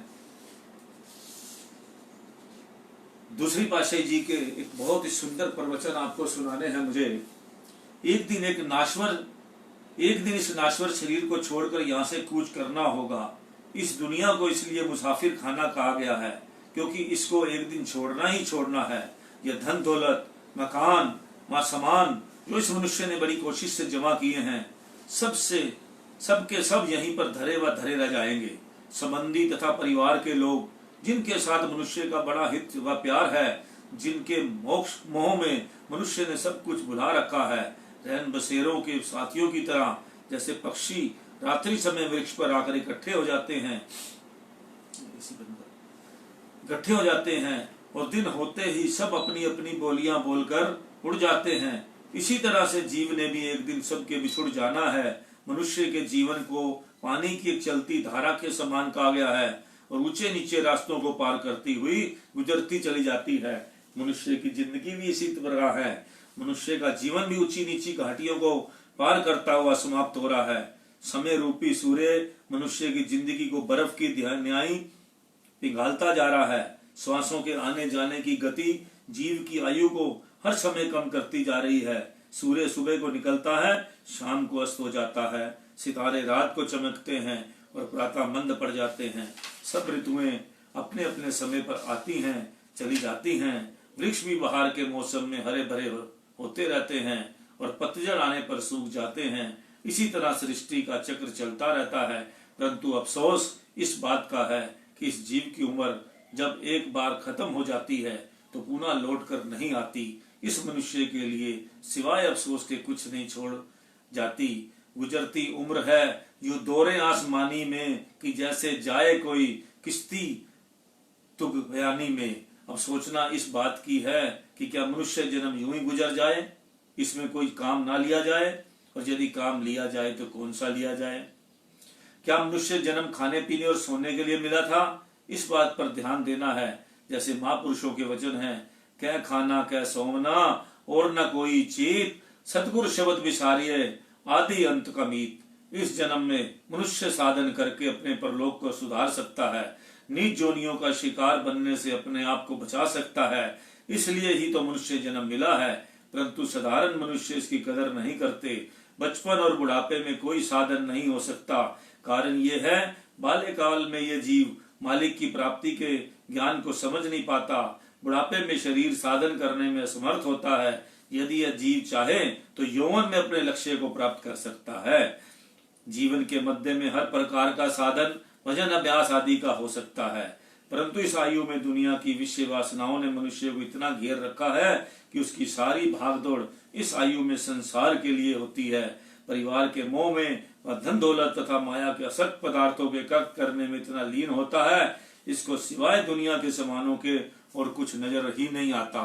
यदि मनुष्य चाहे तो भजन अभ्यास और योग साधना करके मालिक से मिल सकता है। ये सब काम मनुष्य योनि में और इसी अवस्था में किए जा सकते हैं। शेष पशु योनियां तो केवल भोक्ता ही भोक्ता हैं। इसलिए जीव का कर्तव्य है मनुष्य जन्म जो दुर्लभ है, इसको पाकर संत सतगुरु की शरण में जाकर भजन अभ्यास की कमाई से अपने मनुष्य जन्म के ठीक लक्ष्य को समझकर मालिक के साथ मिलने की कोशिश करे, ताकि समय के बीत जाने पर बाद में पछताना ना पड़े। बोलो जयकारा बोल मेरे श्री गुरु महाराज। ये हमारे दूसरी पातशाही जी के प्रवचन थे। उन्होंने स्पष्ट कहा है, अब इस जो हमें ये है मनुष्य जन्म मिला है, ये अब इसको कैसे मर्जी बिता लो, इसको भोग विलास में बिता लो या इसको अपना परमात्मा के साथ लीन करने में बिता लो। जैसे एक परमहंस जी के पास एक, आपको मैंने परसों भी एक कहानी सुनाई थी कि वो बहुत नाचता हुआ एक संत आया उनके पास। वो महात्मा कुछ सिद्धि प्राप्त कर ली। वो परमहंस जी ने कहा कि बताओ कौन सी सिद्धि मिली इतनी 12 साल के अंदर। वो हिरण, तो परमहंस जी ने उनको जो है हिरण बन गया जब, तो उसको वापस जोर लगाए वो मनुष्य जन्म के लिए, दोबारा से अपने रूप में आने के लिए। और परमहंस जी ने कहा पहले तो इस काम को छोड़ो, तभी हम इस कसम उठाओ कि आगे से ये काम बंद करेंगे, तभी हम आपको आने देंगे। तो परमहंस जी ने अपनी ताकत से उनको नहीं, हिरण से वो नहीं बनने दिया। उसके बाद जब ये जयपुर की बात है, तो उसके बाद जब वो दोबारा फिर उन्होंने जब वो रोया, उसने नाक रगड़े हिरण ने, जो वो महात्मा था उसने जो इतनी 12 साल तंत्र विद्या करके सिस्टम करके 12 साल बाद वो हिरण बनने का सीख के आया था। 12 साल उसने गुजार दिए हिरण बनने की सीखने के लिए। तो परमहंस जी ने जब उसको दोबारा स्वरूप में आकर उसको सिखाया कि 12 साल तुमने गुजार दिए हिरण बनने के लिए, ये तो वैसे ही तुमने 84 लाख जोनियां बननी थी, पशु पक्षी तुमने बनना ही था, इसके लिए मेहनत करने की क्या जरूरत थी। पक्षी तुमने तो ना भी करते तो तब भी तुम्हें पशुओं का जन्म मिल ही जाना था। अगर ये 12 साल भगवान को मिलने के लिए बताए होते तो उसकी आंखों में आंसू आ गए और उसने उस दिन से कसम उठाई कि अब मैं भगवान ने, गुरु महाराज ने उनको नाम दिया और फिर जो है उसको साधना बताई। तो इस तरह करके जो है अगर हमें ये संसार के अंदर ये 84 लाख भोगनी है तो हमें कुछ करने की जरूरत नहीं है। मैंने आपको कहा था कि पानी को गिराने के लिए पतन हम अपने शरीर अपने आप के अपने विचारों का पतन करने का, गंदा करने की हमें कोई जरूरत नहीं है। ये मन अपने आप कर देगा। वासनाएं जो हमारी इंद्रियां हैं वो चारों तरफ से हमें पकड़ के इस गंदी तरफ ले जाने के लिए तैयार बैठी हैं। हमें कोई परेशान होने की थोड़ा जरूरत है। अगर हमने ये सब जूनियां भोगनी है तो हमें कोई डर नहीं है। लेकिन अगर भगवान से मिलना है, पानी अपने विचारों को हमने ऊपर उठाना है, अपनी भक्ति बनानी है, अपना सिस्टम बनाना है, तो मोटर लगानी पड़ेगी, नाम जपना पड़ेगा। हमें जो मूल मंत्र है हमारे मालिक का, त्रिकोटि में ध्यान लगाकर भजन अभ्यास, सांस में संसार का काम भी करो। किसी ने नहीं कहा अपना मोह ममता छोड़कर संसार के भी अपने जो नियम है भगवान ने बनाए हैं वो भी पूरे करो। कोई नहीं, भगवान ये नहीं कहते, गुरु महाराज जी ये नहीं कहते कि आप संसार छोड़कर सारे काम करो। उन्होंने तो बस ये कहा है कि ये 5 नियम ये करो। 1 घंटा सवेरे, 1 घंटा शाम को नाम जपो। उसके बाद अपने जो सवेरे शाम आरती पूजा भजन सत्संग अभ्यास करो। उसके बाद आपको हमारी गारंटी है हम अपने साथ आपको ले चलेंगे। बताओ, इतना इजी रास्ता महापुरुषों ने बता दिया और उसके बाद भी हम रोज ही फिर वही का वही कहते हैं ना कि घूम फिर के हम वहीं के वहीं फिर अभी उठेंगे और फिर उसी बातों में लग जाएंगे। इसीलिए हम सत्संग को थोड़ा सा ज्यादा खींच देते हैं कि जितना देर प्रभु के भगवान के चरणों में लग जाए उतनी अच्छी बात है। जब इसका रस आने लग जाएगा तो बाकी रस सारे भूल जाओगे, सब भूल जाओगे आप, क्योंकि किसी चीज में रस नहीं है। देखो आज शांति से बैठे हैं, आराम। दोस्तों यारों का भी पता होता है कि ये इस टाइम लाइव होते हैं, कोई बात भी नहीं करेगा। सभी को अपने अपनी डब्बी में बंद रखो। परिवार एक ऐसी चीज है कि सबको अपने अपने खानों में, हम नमक की जैसे वो होती है, नमक की जो डिब्बी होती है पूरी नमकदानी कहते हैं। किसी में नमक है, किसी में मिर्च है, किसी में हमारी मदर हमें सिखाती हैं कि जो किस तरह से अलग अलग हर रिश्ते, तो रिश्ते की एक डिब्बी बना के उसके अंदर जो है उसके अंदर रखो और उसको निभाओ और उसके साथ ये काम करो तो कोई तकलीफ नहीं होगी। नमक को मिर्च में मिला दोगे, मिर्च को उसमें मिला दोगे, उसमें मिला दोगे तो कुछ नहीं है, फिर सब वेस्ट हो जाएगा। सब रिश्तों को, बहनों भाइयों को, परिवार के दोस्तों के, सबकी एक डब्बियां बना दो और नमकदानी की तरह समेट दो। सबको थोड़ा थोड़ा टाइम दो और अपना खत्म काम। तो आपका जो है समय समय आपके पास फिर जितनी जिसको थोड़ी बहुत जरूरत है इस संसार में उतना उतना सबको समय दो। इससे ज्यादा कोई किसी से मोह बनता और ज्यादा लगाव लगाने की जरूरत नहीं है। उसके बाद प्रभु को सबसे ज्यादा अपना टाइम दो तो आपका काम हो गया। नाम जपो बस। तो इसी तरह करके जब सब आप तरीके अपने निभाओगे, तरीके से चिपकोगे नहीं। आज मैंने एक व्हाट्सएप आया, उसके अंदर निंदा चुगली का, हमारे इसके अंदर भी शांति वचन भंडार के अंदर निंदा चुगली का गुरुमाई ने स्पष्ट लिखा है। अगर हम किसी की निंदा करते हैं तो उसके जो बुरे कर्म हैं वो जो है वो हमारे जो उसके किए हुए गंदे कर्म है हम उसका फल हमें मिलने शुरू हो जाता है, क्योंकि हम उसको याद करते हैं। जिस चीज को भी याद करोगे उसके कर्म हमारे साथ चिपक जाएंगे। हमें किसी की भी निंदा चुगली नहीं करनी चाहिए। वो व्हाट्सएप आपके पास भी आएगा क्योंकि वो तेजी से घूम रहा है। एक लेडीज जो है वो किस तरह से एक समाज सेविका है, रेकी और वो इलाज करती है, तो किस तरह से एक औरत के गोडे के दर्द ठीक हुआ, उसको अपनी सास की वो बुराई करती थी, निंदा चुगली करती थी। और एक लेडीज ने किस तरह से अपने आप को देखा कि ये सारे जो बैठ के हम एक दूसरे की बुराइयां करते हैं तो उनका जो है असर हमारे कर्मों पर पड़ता है। हम वो परेशानियां, बीमारी हमारे ऊपर आती है। किसी की बुराई करना, निंदा चुगली दुनिया का सबसे ज्यादा बुरा काम है। वो आप पे कर्मों पे असर डालता है, आपके शरीर पर असर डालता है, आपको बुखार भी आएगा, आपके टांगों में दर्द हो जाएगी, वो कितना कुछ करता है आप सोच नहीं सकते। ये तो हमारे गुरुभाई ने कहा है जिसको कोई नहीं मानेगा, क्योंकि लोगों को समझ नहीं है, फिर निंदा चुगली में फंस जाते हैं दूसरे की बात, क्या हो रहा है क्या नहीं हो रहा, कान नहीं लगा के सुनना, और ये सब फजूल की बातें हैं। पहले हमें डराया जाता था कि किसी की कान लगाकर बात सुनने वाला जो है गिरगिट का, कोट किरली कहते हैं उसको हमारे पंजाबियों में, लेकिन जो है वैसे उसको कहते हैं जन्म आदमी जो है छिपकली का जन्म जो है उसको मिलता है, जो किसी की कान लगाकर बातें सुनता है बेमतलब की। हर चीज का बुरा असर एक एक कर्म का मिलता है। आज हमारी टांगों में दर्द है तो उसका भी कोई ना कोई गड़बड़ है। अगर आप स्वास्थ्य नहीं है तो कोई ना कोई आप बुरा काम छोड़ेंगे तो आप स्वास्थ्य हो जाएंगे। बीमारी छूटती तभी है, कोई ना कोई हम गड़बड़ कर रहे हैं, या तो हमारा पिछला कर्म है या हम कोई ताजा काम ऐसा कर रहे हैं।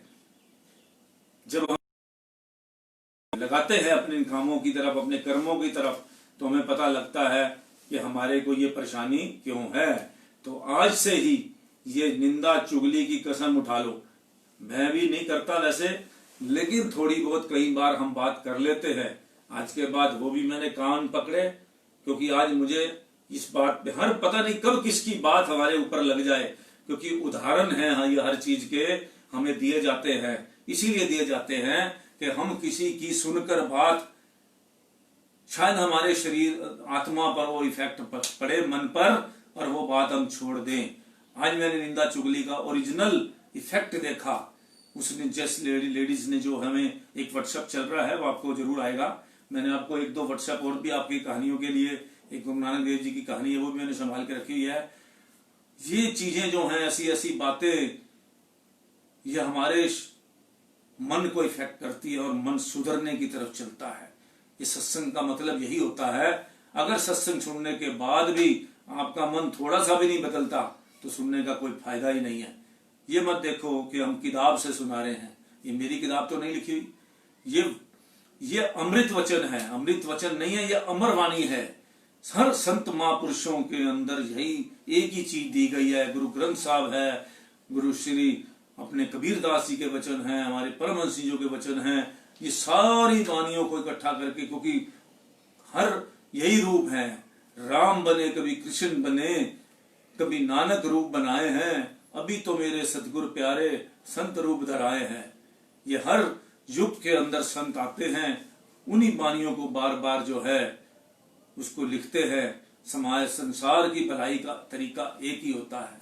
सतयुग में क्या होता है? सतयुग में ये बुराइयों की परसेंटेज बहुत ज्यादा कम होती है। कुछ हल्का फुल्का होता होगा, लेकिन उस जन्म में भक्ति भी बहुत लंबी करनी पड़ती है। अगर जन्म उम्र हजारों वर्ष होती है तो भक्ति भी हजारों वर्ष होती है। आपने सुना होगा कि फलाने ने इतनी सतयुग में इतनी भक्ति करी तब जाके प्रभु मिलते हैं, और कलयुग में तो मालिक का मिलने का सबसे आसान रास्ता बताया गया है। याद करो और सामने आप दिल से याद करो, प्रभु को आपके सामने प्रकट होंगे। क्यों? इस टाइम इतनी बड़ी बुराइयों के अंदर, इतनी ज्यादा गंदगी के अंदर से हम मालिक को याद करें, इतने दुखों के अंदर, कष्टों के अंदर। अभी तो आया नहीं कलयुग, अभी कलयुग नहीं है, अभी तो कलयुग का शुरुआत है। अभी कलयुग तो विस्तृत जब आएगा सिस्टम के अंदर, तब ये सत्संग में किसी का दिल नहीं लगना। अभी थोड़ा बहुत लग रहा है। हमारी एज के जो लोग हैं अभी फिर भी समझ रहे हैं। जो आज के, अभी जैसे ये बच्चा है, अब इसका ये देखो, ये कब तक निभाएगा इस सत्संग को, कब तक निभाएगा?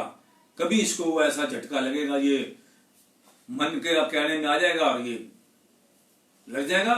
जब ये शादी नहीं हुई इसकी, जब होएगी तो इसका जो है भटक गया मन, तो फिर ये भटक गया।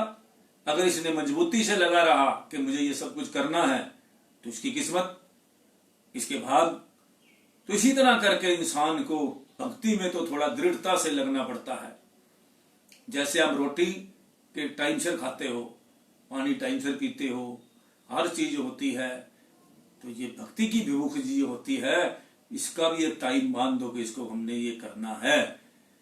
तो तभी ये जो आप बेड़ा पार हो सकता है। जैसे वो कहानी सुनाई गई कि सीता जी वाटिका में रही तो रामचंद्र जी उनको छुड़ाने के लिए आ गए। अगर रामचंद्र जी सीता जी रोती ना और ना वो परेशान होती, ना हर टाइम प्रभु के अपने चरणों में हर टाइम उसको जो है अपने प्रभु की तरफ उनका ध्यान रहता, तो प्रभु का भी ध्यान उसकी तरफ था। कितनी एक ये आप जब रामायण सुनोगे तब रामचंद्र जी का और इनका सीता जी का वो देखोगे कि प्यार का सिस्टम कि प्रभु के साथ कैसे सीता जी वो दूर रहकर भी कैसे उनके नजदीक थी। तो इसी तरह जो है हमारी जब सुरती बिछड़ी हुई है जो परमात्मा से, ये अगर मालिक के लिए तराई तराई करेगी तो तभी हम जो है भगवान हमें जो है अपने साथ ले जाने के लिए उंगली पकड़ लेंगे। और अगर हम इधर इधर मकानों में और ये सिस्टम में और ये दुनिया में, और मैं कई लोगों की ऐसी ऐसी बातें सुनता हूँ, कितनी गंदगी है संसार में आप सोच ही नहीं सकते। कितनी गंदगी है, कितना कुछ है आप सोच नहीं सकते। लोग किन चक्रों में पड़े हुए हैं आप कल्पना नहीं कर सकते। आज अखबार भरी पड़ी है, माँ को मार दिया, उसको मार दिया, इसको मार दिया, उसको पत्नी को मार दिया, उसको दबा दिया, इसको गिरा दिया। ये दुनिया के सिस्टम हुए पड़े हैं। और किस चक्कर में पैसा नहीं दिया, पत्नी ने शराब पीने के लिए पैसे नहीं दिए या रोक दिया या कुछ कर दिया।